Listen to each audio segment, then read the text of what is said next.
marabtaa inaad barato Javascript si sahlan luqadda loo sameeyo website-ka ugu caansan dunida adigoo markaa sameyn doono projects dhameystiran course waxaad ku baran doontaa sida loo sameeyo website interactive ah course-kan oo ka kooban 8 saacadood oo kala ah 5 chapter 35 cashir iyo sidoo kale 5 project oo aad ku dhex sameynaysid inta uu course-ka ku socdo course-ka inta uu ku socdo waxaa helaysaa caawinaad joogto ah sidoo kale waxaa helaysaa dhamaan files-ka u baahan tahay si aad markaas u practice gareyso wax walba aad markaas sameynaysid haddii noqon lahayd sawiraanta koodkii iyo wixii la mid ah waxaan kugu soo dhaweynaynaa course Javascript ku soo dhawaada kana faa'iideysta isbuucan waxaan sameynay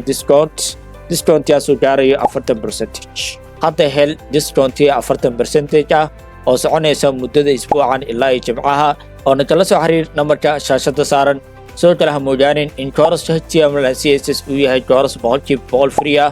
oo ah in ka badan 40 cashir halkaas oo markaas si free ah u heli kartid website-keena hirjab.com booqo oo ka faa'iideyso sidoo kale ka faa'iideyso discount 40% ah ee aan u sameynay ardayda markaa dhameysay HTML CSS si ay markaa u qaataan course-keena Javascript ku soo dhawaada mar kale Hirjab Academy